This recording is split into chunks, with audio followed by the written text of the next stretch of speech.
Voice విన్నారా? So మనం already మన క్వశ్చన్ ఫార్మాట్ ఒక వీడియోలో question in depth and in డీటెయిల్గా డిస్కస్ చేయడం జరిగిందండి, journey of the night. And now it is a continuation. ఇది ఇప్పుడు కంటిన్యూషన్ అండి మన ఆ క్వశ్చన్ ఒక వీడియోకి. ఇందులో జస్ట్ ఓన్లీ లాజిక్ మాత్రమే మనం డిస్కస్ చేయబోతున్నాము. అండ్ ఇందులో ఉన్న ప్రత్యేకత ఏంటంటే ఒక గ్రీడీ ఆల్గరిథం అంటే ఏంటి అసలు అనే రహస్యాలని మనం ఇక్కడ తెలుసుకోబోతున్నామండి. ఓకే అండి, అయితే దానికంటే ఫస్ట్ ఒకసారి చిన్న రీక్యాప్ టెస్ట్ కేసెస్ గురించి చూడండి. ఇక్కడ ఒకసారి అందరూ బాగా గమనించండి. మనకు ఫస్ట్ టెస్ట్ కేసు ఏమని ఇచ్చాడండి? x1 is equal to x1 is equal to 1, y1 is equal to 1. మళ్ళీ నెక్స్ట్ ఏమి ఇచ్చారండి? ఇంకా x2 ఈజ్ ఈక్వల్ టు 1 అని ఇచ్చాడు, comma y2 is also equal to 1 అని ఇచ్చాడు. ఓకేనా అండి? అంటే మీరు ఇప్పుడు ఒకసారి బాగా గమనించండి. ఇక్కడ ఇదేమో 1, ప్లీజ్ అబ్జర్వ్ హియర్, 1 2 3 4 5 6 7 8 ఆల్రెడీ ఇక్కడ ఉన్నాయి మీకు ఆల్రెడీ. మళ్ళీ ఒకసారి గమనించండి. ఇక్కడ 1 2 3 4 5 6 7 8 అంటే స్టార్టింగ్ పొజిషన్ ఇక్కడే ఉంది మనకు. ఇదే స్టార్టింగ్ పొజిషన్, ఎండింగ్ పొజిషన్ కూడా ఇదే అండి.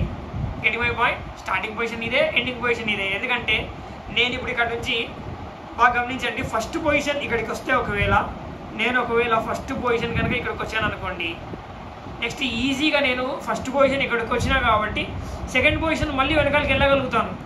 అంటే సెకండ్ పొజిషన్ నేను ఎండింగ్ పొజిషన్ పైన ఉన్నాను కాబట్టి చూడండి, సెకండ్ పొజిషన్ ఈజ్ పాసిబుల్ కాబట్టి 10th మూవ్ అంటే సెకండ్ మూవ్ ఈజ్ పాసిబుల్ కాబట్టి 10th మూవ్ కూడా పాసిబుల్. మీ దగ్గర చేస్తుంటే మీరు అక్కడ పెట్టి చూసుకోవచ్చు మీరు కూడా. 10th మూవ్ పాసిబుల్ కాబట్టి 100th మూవ్ కూడా పాసిబుల్.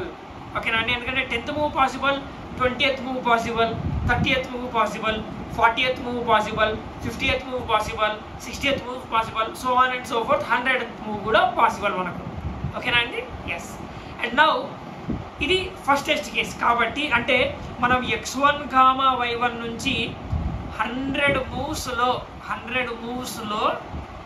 x2, y2కి వెళ్ళగలుగుతాం కాబట్టి ద ఆన్సర్ ఈజ్ ఎస్. దీనికి ఏమో ఆన్సర్ ఏంటంటే ఎస్. నౌ ఇప్పుడు ఒకసారి సెకండ్ టెస్ట్ కేసు డిస్కస్ చేద్దామా అండి? ఎస్. సెకండ్ టెస్ట్ కేసు ఏంటి బాగా గమనించండి. ఇక్కడ సెకండ్ టెస్ట్ కేసు వచ్చేసి ఏమిచ్చాడండి? ఇక్కడ సెకండ్ టెస్ట్ కేసులో అతను మనకు సెకండ్ టెస్ట్ కేసు వచ్చేసి x1 ఈజ్ ఈక్వల్ టు 8 అంటున్నాడు, y1 ఈజ్ ఈక్వల్ టు 8 అంటున్నాడు. ఓకేనా అండి? Next again x2 is equal to 7 అంటున్నాడు అండి. అండ్ ఆ తర్వాత next y2 is equal to ఏమంటున్నాడు? y2 ఈజ్ ఈక్వల్ టు 6 అంటున్నాడు. అర్థమైందా అండి? x2 equal to 7 and y2 equal to 6 అంటున్నాడు. అంటే ఇప్పుడు ఇదేంటి బాగా గమనించండి. ఇదేమో 1 2 3 4 5 6 7 8. నెక్స్ట్ ఇక్కడ చూడండి 1 2 3 4 5 6 7 8. ఇప్పుడు ఒక్కసారి చాలా జాగ్రత్తగా గమనించండి. ఇక్కడ 8, అంటే ఏంటంటే ఇది నాకు స్టార్టింగ్ పొజిషన్. ఏంటంటే this is my starting position. Yes అని రాశాను ఇక్కడ. ఓకేనా అండి? స్క్రీన్ పైన చూడండి మీరు ఒకసారి బాగా. ఎస్ అని రాశాను అంటే ఏంటది? 8, నాకు స్టార్టింగ్ పొజిషన్. ఓకేనా అండి? నౌ మరి ఎండింగ్ పొజిషన్ ఎక్కడ ఇచ్చాడు ఇక్కడ అంటే 7, 6. చాలా జాగ్రత్తగా గమనించండి. ఇక్కడ ఇప్పుడు మిస్టేక్స్ ఏం లేకుండా మనం చాలా స్ట్రైట్గా డిస్కస్ చేయబోతున్నాం వితౌట్ ఎనీ మిస్టేక్స్. జాగ్రత్తగా గమనించండి. 7 అంటే ఎక్కడుందండి? ఇక్కడ. అంటే ఈ రో లోపల, ఈ జీ అనే రో లోపల ఉందండి. మరి ఈ లోపల ఎక్కడ రాయాలి మనం? ఈ రో లోపల అంటే 6 ఎక్కడ? ఇక్కడ ఉంది. అంటే దిస్ ఇస్ ద ఈ అని అర్థం అన్నమాట. ఇక్కడ బాగా గమనించండి, దిస్ ఇస్ ద ఈ అని అర్థం. ఇప్పుడు మీరు బాగా గమనిస్తే ఫస్ట్ మూవ్ చూద్దాం. ఎక్కడికి వెళ్దామంటే మనం చూడండి, ఫస్ట్ మూవ్ నేను I'm going to first move ఇక్కడికి వస్తున్నానండి. ఈ ఎస్ అనే పొజిషన్లో నుంచి ఫస్ట్ మూవ్ ఇక్కడికి వచ్చాను నేను. గమనించండి, నేను ఫస్ట్ మూవ్ అనేది ఈ లోపలికి వెళ్ళాను. అంటే సెకండ్ మూవ్ అనేది డెఫినెట్గా ఈ పైన రాదు. ఫస్ట్ మూవ్ అనేది ఈ పైన వచ్చింది కాబట్టి సెకండ్ మూవ్ అనేది చూడండి, సెకండ్ మూవ్ అనేది ఇంకా నాకు ఈ పైకి రాదు. మరి సెకండ్ మూవ్ నాకు దానిపైన రాదు కాబట్టి 10th మూవ్ కూడా నాకు రాదు. 10th మూవ్ కూడా నేను దానిపైన రాలేను, 7, 6 పైకి రాలేను కాబట్టి 100th మూవ్ కూడా రాదు. Getting my point? 100th move కూడా రాదు నాకు. ఓకేనా అండి. అంటే దాన్ని బట్టి ఇక్కడ ఆన్సర్ ఏంటంటే దీనికి అందుకే నో అని ఇచ్చాడు. ఓకేనా అండి. ఎస్. నా లాస్ట్ టెస్ట్ కేస్ చాలా జాగ్రత్తగా గమనించండి. లాస్ట్ బట్ నాట్ లీస్ట్ చాలా జాగ్రత్తగా గమనించండి గైస్, చాలా జాగ్రత్తగా గమనించాలి మీరు. ఇప్పుడు ఇక్కడ ఏమి ఇచ్చాడు ఇప్పుడు చూడండి, మళ్ళీ ఇక్కడ యాజిటీస్గా ఇచ్చినట్టు 1 2 3 4 5 6 7 8. నెక్స్ట్ ఇక్కడ చూడండి 1 2 3 4 5 6 7 8. హలో ద్వారకా ప్రసాద్ గారు, ఇక చూడండి ఒకసారి గమనించండి బాగా. చూడండి ఇక్కడ x1 ఈజ్ ఈక్వల్ టు ఏమని ఇచ్చాడండి, 8 అని ఇచ్చాడు. Next again y1 is equal to ఏమని ఇచ్చాడండి, 8 అని ఇచ్చాడు. ఓకేనా అండి, అర్థమైందా? ఓకే. నెక్స్ట్ ఇప్పుడు మళ్ళీ బాగా గమనిస్తాం మనం. ఈసారి x2 ఈజ్ ఈక్వల్ టు 8 అని ఇచ్చాడు, కానీ y2 ఈజ్ ఈక్వల్ టు 6 అని ఇచ్చాడండి. ఈసారి y2 ఈజ్ ఈక్వల్ టు 6 అని ఇచ్చాడు. అంటే ఇప్పుడు ఇది ఎలా చేయాలి మనం బాగా గమనిస్తే, మనం 8 అంటే ఇది స్టార్టింగ్ పొజిషన్, అవునా? ఇది స్టార్టింగ్ పొజిషన్, అవునా అండి? ఎస్. నెక్స్ట్ అగైన్ ఇప్పుడు బాగా గమనించండి, 8,6 ఎండింగ్ పొజిషన్ అయి ఉండాలి. మరి 8,6 అంటే చూడండి ఇక్కడ హెచ్ అనే రో లోపల 6 అంటే ఎక్కడుందండి, ఇక్కడ ఉంది. Fine, done. ఇప్పుడు మీరు బాగా గమనిస్తే నేను ఇక్కడ ఫస్ట్ మూవ్ అనేది ఇక్కడికి వచ్చానండి. ఫస్ట్ మూవ్ నేను ఎక్కడికి వచ్చానండి, ఇక్కడ బాగా గమనిస్తే మీరు ఇక్కడికి వచ్చాను. ఎక్కడికి?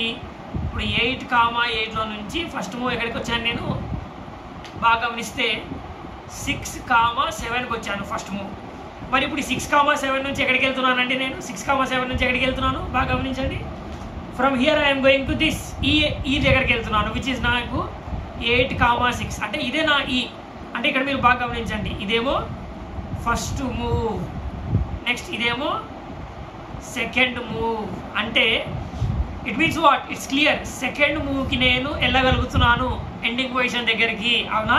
అంటే మీనింగ్ ఏంటండి, 10th మూవ్ కూడా నేను వెళ్ళగలుగుతాను. 10th మూవ్ వెళ్ళగలుగుతానండి, 20th మూవ్ వెళ్ళగలుగుతాను, 20th మూవ్ వెళ్ళగలుగుతానంటే 30th మూవ్ వెళ్ళగలుగుతాను, 30th మూవ్ వెళ్ళగలుగుతానంటే 40th మూవ్ వెళ్ళగలుగుతాను, 40th మూవ్ వెళ్ళగలుగుతానంటే 50th move, 60th move, 70th move, 80th move, so on and so fourth.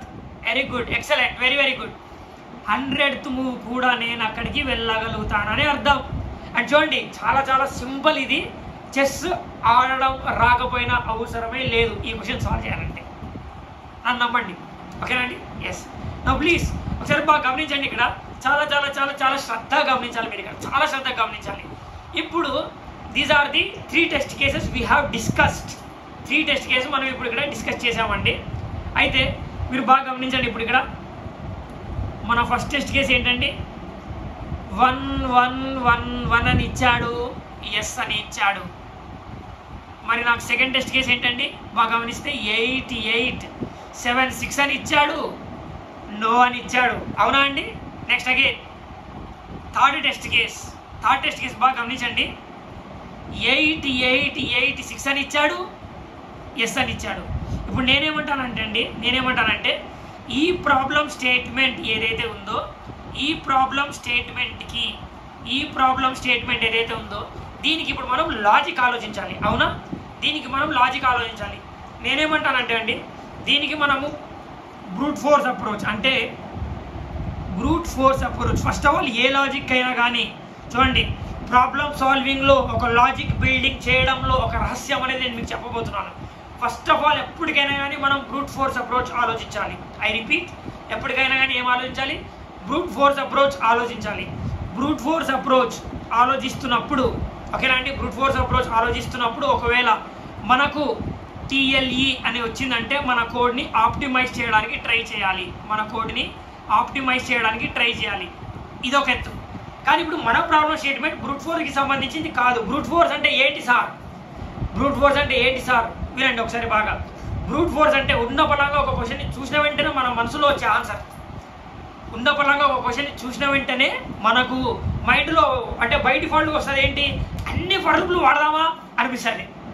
While loop వాడదామా, ఫర్ లూప్ వాడదామా, do while loop వాడదామా, if వాడదామా, while లోపల ఇఫెల్స్ పెట్టేద్దామా, ఇఫెల్స్ పెట్టేసి భరతనాట్యం చేసేద్దామా, ఫర్ లూప్లో పెట్టేసి మొత్తం గిరగిరి తిప్పేద్దామా అని ఇట్లా అనిపిస్తుంది. ఫర్ లూప్ లోపల లూప్ పెట్టేద్దామా, ఇట్లా పెట్టేసి బ్రేక్ పెట్టేసి కంటిన్యూ చేసి మళ్ళీ స్విచ్ పెట్టేద్దామా, మళ్ళీ మసాలా కలిపేద్దామా, అట్లా ఇఫెల్స్ లేదా ఏమన్నా less than or equal to operators పెట్టేసి మాడ్యులస్ పెట్టేద్దామా, గ్రేటర్ దెన్ పెట్టేద్దామా, డివిజన్ పెట్టేద్దామా, ఇట్లా మొత్తం కూచిపూడి ఆడదామా అని ఇట్లా అనిపిస్తుంది. కానీ మనం అట్లా చేయకూడదు. Getting my point. అంటే బ్రూట్ ఫోర్స్ అంటే స్టార్టింగ్ అది. యాక్చువల్గా ఏ ప్రాబ్లమ్ స్టేట్మెంట్ చూసినా మనం ఫస్ట్ బ్రూట్ ఫోర్స్ అప్రోచ్ ఆలోచించాలి. ఒకవేళ టైం లిమిట్ ఎక్సీడెడ్ అని వస్తే ఆప్టిమైజ్ చేయాలి. దాని గురించి మళ్ళీ సపరేట్ వీడియోస్ తీస్తాను నేను. ఈ ప్రాబ్లమ్ స్టేట్మెంట్కి బ్రూట్ ఫోర్స్ అప్రోచ్ పనికి రాదు. That's the moral of the story. ఈ ప్రాబ్లమ్ స్టేట్మెంట్కి ఇప్పుడు మనము లాజిక్ ఆలోచించాలంటే ఏం చేయాలి ఒకసారి బాగా గమనించండి.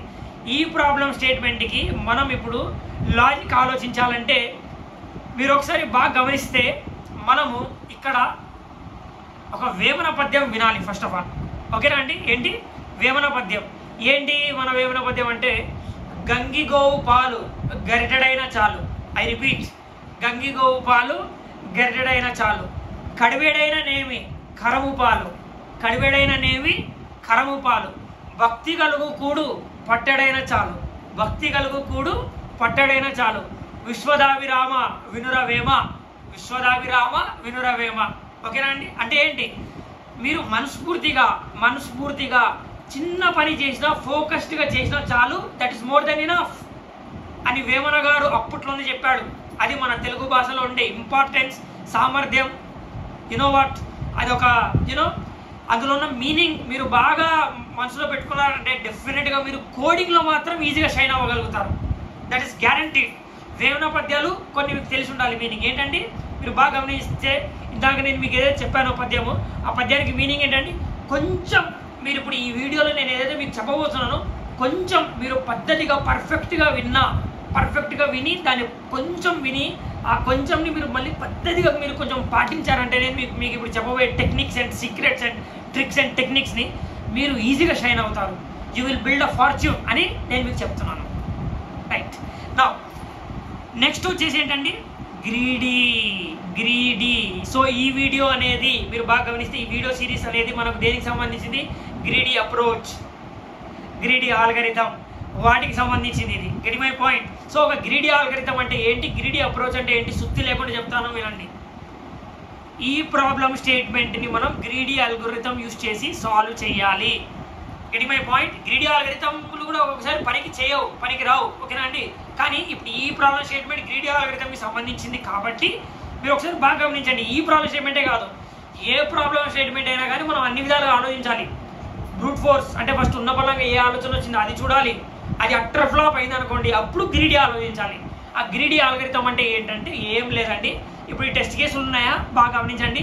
ఈ టెస్ట్ కేసులు ఉన్నాయా, ఫస్ట్ టెస్ట్ కేసు ఉందా, సెకండ్ టెస్ట్ కేసు ఉందా, థర్డ్ టెస్ట్ కేసు కనిపిస్తుందా నీకు బాగా గమనించి. ఇప్పుడు ఇక్కడ ఈ టెస్ట్ కేసెస్ని మనం చూసిన వెంటనే ఈ టెస్ట్ కేసెస్ని బాగా గమనించి, ఇక్కడ ఈ టెస్ట్ కేసు ఉన్నాయా, ఈ టెస్ట్ కేసెస్ని మనం చూసిన వెంటనే ఒక ప్యాటర్న్ మైండ్లోకి రావాలా, ఒక ప్యాటర్న్ రావాలి మైండ్లోకి. వాళ్ళు అనవద్దు, సార్ నీకు ఈ ప్యాటర్న్ ఎట్లా వచ్చింది మైండ్లోకి, ప్రాక్టీస్ చేయి వస్తుంది, ఖచ్చితంగా వస్తుంది. ప్రాక్టీస్ చేస్తే ఏదైనా వస్తుంది. Get my point. చిన్నప్పుడే హాస్పిటల్లోనే నడవడం మొదలుపెట్టినావా నువ్వు, హాస్పిటల్లోనే వెజ్ బిర్యానీ లేదా నాన్ వెజ్ బిర్యానీ తినడం మొదలుపెట్టినావా, మరి ఎట్లా అలవాటైంది నీ కడుపులో అరగడం, ఎట్లా అలవాటైందంటే తింటున్నాను సార్ అలవాటు అయిపోయింది. మరి ఇది కూడా అంతే కదా. ఓకేనా, ఇది కూడా అంతే, అలవాటు అవుతుంది. కానీ నువ్వేం చేయాలి, ఇక్కడ ప్రాక్టీస్ చెయ్యాలి మిత్రమా, ప్రాక్టీస్ చెయ్యి. Get my point. ఎస్, ఆ ప్యాటర్న్ చూడు, ఇది ఒక గ్రీడీ ఆల్గరిథం. ఇటువంటి ప్యాటర్న్స్ అన్ని నీకు అలవాటు అవ్వడానికి నేను ఇంకా కొన్ని వీడియోస్ తీస్తున్నాను, వాటిని చూడు. Get my point. ప్లీజ్ ఈ గ్రీడీ సిరీస్ మొత్తం కంప్లీట్ చేస్తే నీకు ఈ ప్యాటర్న్స్లో ఉండే మర్మం ఎలా గుర్తించాలనేది నీకు అలవాటు అవుతుంది. నీకు అలవాటు చేయడమే నా ప్రయత్నం ఇక్కడ. Get my point. ఎస్, ఇక్కడ నీకు అలవాటు చేపిస్తున్నావు కాబట్టి నాకు కూడా అలవాటు అయిపోతుంది. To be frank, my selfishness. Yes, బాగా గమనించి. ఇప్పుడు ఇక్కడ 1-1-1-1 ఉంది చూడండి. అంటే ఇప్పుడు ఫస్ట్ టెస్ట్ కేసు ఉందా, ఎస్ ఎలా వచ్చింది, ఒక లాజిక్, ఒక చిన్న ప్యాటర్న్ చెప్తాను బాగా గమనించు. చిన్న ప్యాటర్న్ ఒకవేళ ఇప్పుడు బాగా గమనిస్తే ఇప్పుడు ఇక్కడ ఈ 1-1-1-1 ఏంటి, ఇదేమో x1, ఇదేమో y1, ఇదేమో x2, ఇదేమో y2. Get my point. Next మళ్ళీ ఇక్కడ ఏమి ఇచ్చారు చూడు, బాగా గమనించి. ఇక్కడ కూడా ఈ 8 ఏంటి, x1, మళ్ళీ ఈ 8 ఏంటి, y1, ఈ 7 ఏంటి, x2, మళ్ళీ ఈ 6 ఏంటి, y2. అవునా? ఇప్పుడు బాగా గమనించు, ఒక్కొక్క టెస్ట్ కేసుని చెప్తున్నాను, బాగా గమనించు ఒకసారి. ఫస్ట్ టెస్ట్ కేసు ఇన్ డెప్త్లో చెప్తున్నాను, బాగా గమనించు, లాజిక్ నీకే వచ్చేస్తుంది. ఫస్ట్ టెస్ట్ కేస్ అండి 1 1 ఏమిచ్చాడు దీనికి అవుట్పుట్ ఎస్ అని ఇచ్చాడు. జనరల్ ప్యాటర్న్ గమనిద్దామా చూడు ఇక్కడ ఇది x1 ఇది y1 ఇది x2 ఇది y2 క్లూ ఇస్తున్నాను, నువ్వే సాల్వ్ చేయడానికి ట్రై చేయి ఒకసారి. చూడు ఒకసారి ఇవన్నీ ప్లస్ చేయి అవన్నీ మొహమాటం పడద్దు, ప్లస్ చేయి. రఫ్ నోట్స్ తీసుకో, ఇప్పుడే రఫ్ నోట్స్ తీసుకో, కూర్చొని ఇప్పుడు పెన్ను పట్టుకో, రై మొత్తం ప్లస్ చేయి. ఏమైతుంది చెప్పు? Very good. ఏమైతుంది? 1 + 1 + 1 + 1 ఏంది? ఏందది? 4 అవునా కాదా? మరి 4 అది నువ్వు చెప్పు 4 అనేది మల్టిపుల్ ఆఫ్ 2 కాదా? 4 అనేది మల్టిపుల్ ఆఫ్ 2 కాదా? అంటే ఎలా చెక్ చేయాలి? 4 మాడ్యులస్ 2 చేసినప్పుడు = 0 వస్తే అది మల్టిపుల్ ఆఫ్ 2 అని అర్థం. ఒకటి అడిగినాడు నిన్ను, 4 అనేది మల్టిపుల్ ఆఫ్ 2 కాదా అని అడిగినాడు. దానికి అప్పుడు ఏమని చెప్తావు? ఎట్లా చెప్పాలి 4 అనేది మల్టిపుల్ ఆఫ్ 2 కాదా? ఆ 4 అనే నంబర్ని చేత్తో పట్టుకొని దాన్ని మాడ్యులస్ విత్ 2 చేస్తే 0 రావాలా, అంతే. అప్పుడు అది మల్టిపుల్ ఆఫ్ 4 అని అర్థం. ఒకవేళ 0 రాలేదా, ఒక నంబర్ తీసుకున్నావు మాడ్యులస్ విత్ 2 చేసినావు, నీకు 0 రాలేదు అంటే ఏంది? అది నాట్ మల్టిపుల్ ఆఫ్ 2 మిత్రమా. Get my point. మళ్ళీ చెప్తున్నా, ఒక నంబర్ అనేది మల్టిపుల్ ఆఫ్ 2 కావాలంటే ఏం చేయాలి? ఆ నంబర్ తీసుకో, మాడ్యులస్ 2 చేయి, = 0 చేసినప్పుడు నీకేం రావాలి? అది ట్రూ రావాలి. ఎందుకంటే ఒక నంబర్ని మాడ్యులస్ విత్ 2 చేస్తే 0 రావాలా. ఒక నంబర్ తీసుకొని దాన్ని మాడ్యులస్ విత్ 2 చేస్తే ఏం రావాలా? 0 రావాలా. చూడు ఇప్పుడు, అంటే ఇప్పుడు చూడు 4 మాడ్యులస్ 2 అంటే 4 ఇస్ మల్టిపుల్ ఆఫ్ 2, ఎస్. కాబట్టి అందుకే ఇక్కడ 0 వచ్చిందా? 0 = 0 కాబట్టి బాగా గమనించి ఇప్పుడు ఇక్కడ answer is yes. That's why here now our answer is yes. Okay, next again. అంటే ఇప్పుడు నువ్వు ఇక్కడ బాగా గమనించి ఏం చేసినావు? నువ్వు ఇప్పుడు ఇక్కడ బాగా గమనించి ఇప్పుడు నువ్వు ఇక్కడ ఏం చేసినావు? x1 + y1 + x2 + y2 చేసి మాడ్యులస్ విత్ 2 చేసినావు, అవునా కాదా? ఇక్కడ ఇఫ్ కండిషన్ పెట్టేసేయి, ఇట్లా పెట్టేసేయి. = చూడు ఇక్కడ మొత్తం నువ్వు పైన ఏవైతే రాసావో అది = 0 కాదా చెక్ చేయి. Get my point. ఓకే, ఇది ఫస్ట్ టెస్ట్ కేస్. అర్థమైందా? ఇది ఫస్ట్ టెస్ట్ కేస్. బాగా గమనించు, అది మల్టిపుల్ ఆఫ్ 2 కాబట్టి ఎస్ వచ్చింది, అవునా? నెక్స్ట్ మళ్ళీ ఏమి ఇచ్చాడు? సెకండ్ టెస్ట్ కేసు బాగా గమనించు.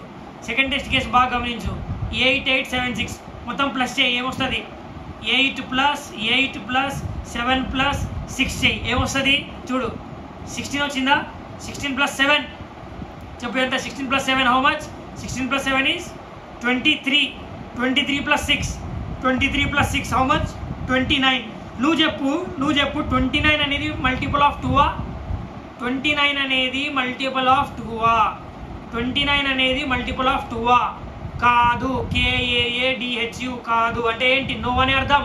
అది మల్టిపుల్ ఆఫ్ 2 కాదు కాబట్టి నో వచ్చింది. చూడు బాగా ఇదే దీనికి లాజిక్ ఇదే గ్రిడీ ప్యాటర్న్ మనం ఇది రాయాల్సింది. అర్థమైందా? బట్ అనొచ్చు అదేంటి సార్, మరి అక్కడ అడిగిన గుర్రానికి అక్కడ వాడు ఇచ్చిన 100 మూవ్స్కి అవన్నీ ఏం సంబంధం లేదు. It's just based on the pattern. Get my point. Next again మళ్ళీ చూడు ఇక్కడ నీకు మ్యాజిక్ చూపిస్తా ఇప్పుడు ఎగ్జిక్యూట్ చేసి. నెక్స్ట్ అగైన్ ఇప్పుడు బాగా గమనించి ఇక్కడ చూడు ఇక్కడ 8 6 రాసా. బాగా గమనించు. 3 8 24 + 6 ఎంత? 30, అవునా కదా? 30. ఇప్పుడు బాగా గమనించు, 30 అనేది మల్టిపుల్ ఆఫ్ 2ఆ కాదా? ఎస్, 30 అనేది మల్టిపుల్ ఆఫ్ 2. 30 అనేది మల్టిపుల్ ఆఫ్ 2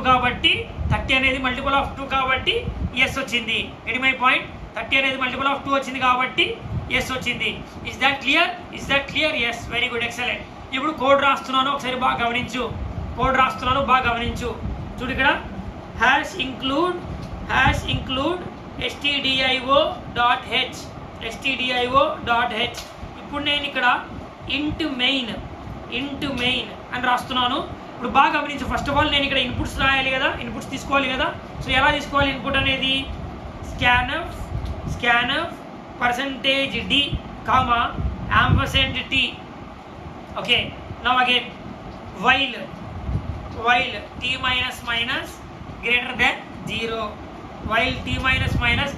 -0. ఓకే, ఇప్పుడు మళ్ళీ మనం ఏం తీసుకోవాలి? ఇన్పుట్ మల్టిపుల్ ఇన్పుట్స్ తీసుకోవాలి. నాట్ మల్టిపుల్ ఇన్పుట్స్ తీసుకోవాలి. ఎలా తీసుకుంటాం? %d percentage d comma ampersand x1 comma ampersand y1 comma ampersand x2 comma ampersand y2 ఓకేనా బాగా గమనించి ఇప్పుడు ఇక్కడ ఏం చేయాలంటే మనం సింపుల్గా ఇఫ్ వీటన్నింటి ప్లస్ చేసి పడేసి x1 plus y1 plus x2 plus y2 ఓకేనా మల్టిపుల్ ఆఫ్ 2 కాదా చెక్ చేయాలంటే ఎలా చెక్ చేయాలి బాగా గమనించు modulus with 2 double equal to 0 get my point ఇలా ఉందనుకో చూడు ఇక్కడ బాగా గమనించు ఒకసారి ఇలా ఉందనుకో ఏం చేయాలి ఇక్కడ మనం ప్రింట్ఎఫ్ ఏం చేయాలి ప్రింట్ఎఫ్ ఎస్ అని రాయాలి ఎల్స్ అనుకో yes please observe here else printf no అని రాయాలి ఎల్స్ ప్రింట్ఎఫ్ నో అని రాయాలి అర్థమైందా పాయింట్ ఎస్ వెరీ గుడ్ ఇప్పుడు బాగా గమనించు ఇల్లు అనగానే పండగ కాదు మనకు తెలుసు ఆల్రెడీ మన మెగాస్టార్ చిరంజీవి చెప్పారు ఆయన ఆల్రెడీ చూడండి ఇక్కడ int t comma x1 comma y1 comma x2 comma y2 semicolon ఓకేనా ఎస్ నా ఇప్పుడు ఒకసారి రన్ చేయి ఒకసారి బాగా గమనించు రన్ చేయి yes so just look at here now successfully executed yes no yes అని వచ్చిందా ఓకే ఇప్పుడు సబ్మిట్ బటన్ నొక్కుతున్నాను ట్రై చేయి ఒకసారి బాగా గమనించండి సబ్మిట్ బటన్ నొక్కుతున్నాను హిడెన్ టెస్ట్ కేస్ అన్ని సాటిస్ఫై చేస్తుంది చూడండి yes so what you got now here total score 100% అని వచ్చింది అవునా 100% అని వచ్చిందా లేదా ఎస్ సో నౌ ఇప్పుడు ఒకసారి బాగా గమనించి ఇక్కడ ఇలా రావాలి ఆన్సర్ అంటే పాయింట్ ఏంటి ఇక్కడ అంటే గ్రీడీ ఆల్గరిథం అంటే ఏంటి గ్రీడీ ఆల్గరిథం అంటే ఒక ప్యాటర్న్ మనం గమనిస్తాము గ్రీడీ ఆల్గరిథం అంటే ఏంటి గ్రీడీ అంటే ఏంటి ఒక ప్యాటర్న్ మనం గమనిస్తాము ఆ ప్యాటర్న్కి తర్వాత క్వశ్చన్కి లింక్ వచ్చేసి ఒక ప్యాటర్న్కి క్వశ్చన్కి లింక్ మహా అయితే యూనో సంథింగ్ లైక్ ఒక 73% లింక్ ఉండొచ్చు అంతే ఇట్ మై పాయింట్ దాదాపు ఒకసారి లింక్ కూడా ఉండదు ఓకేనా ఇది గ్రీడీ ఆల్గరిథం అంటే ఒక ప్యాటర్న్ గమనిస్తాము గ్రీడీ ఆల్గరిథం అంటే ఏంటి we observe a pattern greedy algorithm అంటే ఏంటి వి అబ్జర్వ్ ఏ ప్యాటర్న్ ఓకేనా సో నెక్స్ట్ సెషన్లో కలుద్దామండి థ్యాంక్ యూ